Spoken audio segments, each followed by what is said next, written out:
Time series analysis help us in knowing the trend of any phenomena. For example, you have the data of sales or any other phenomena and you want to find out the trend for the future sales or future scores like that. So you can calculate with the help of time series analysis.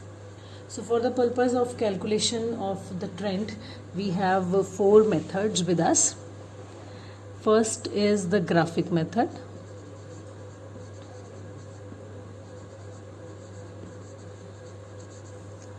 Under the graphic method, we just make use of the graphs, and with the help of the graphs, we try to find out the trends.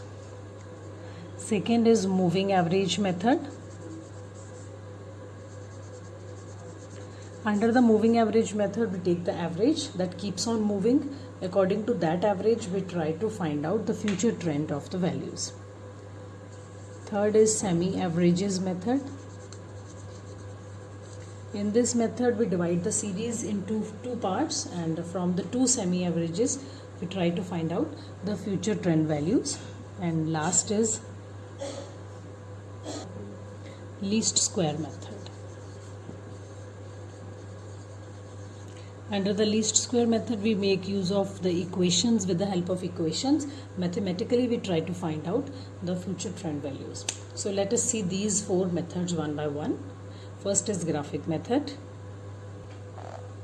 Under the graphic method, we just draw the graphs or we draw the freehand lines, and with the help of those lines we try to predict the future values. So graphic method is also known as freehand curve fitting method.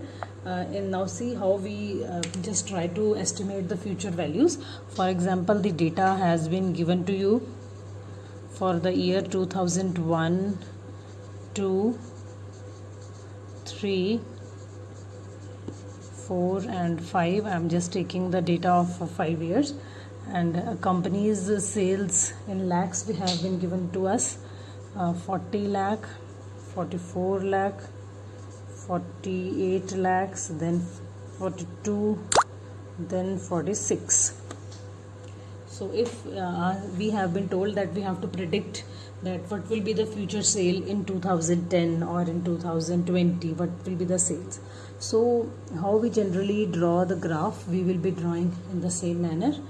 So this will be our x-axis. On this axis, years will be shown, and then on the y-axis we will show the sales. And now we will put the years on this x-axis. Here we will show 2001, 2002, 3, 4, 5 like that we will show. On the y-axis we have 40, 44, 48, 42, 46 like that.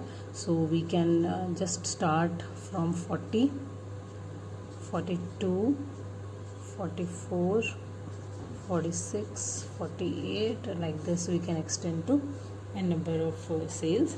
In the first year our sales is 40, second year it is 44, third year it is 48, then again it is coming down to 42, again it is going up to 46. Like this I have just put these sales on this graph. Now what am I going to do? I will be just joining these points like that.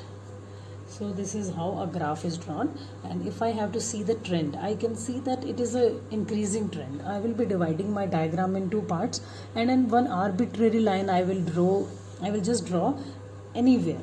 It is an arbitrary line, and with the help of this line I can just say that yes, my sales are increasing.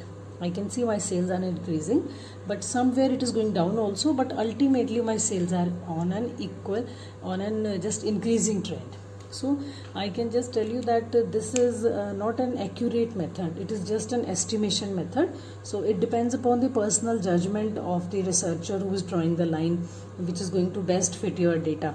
So it does not give you the accurate value like what will be the trend of your sales in the future. It is just telling me that as the sales are increasing, so in the future also my sale will be increasing, but how much, it is not going to give me the accurate result. While the other three methods that we will be discussing further, those methods will be telling us the accurate values as well. So whenever you have to discuss about the methods of time series, then this method will be the first method just for creating the base. Otherwise practical questions will be of other three methods only.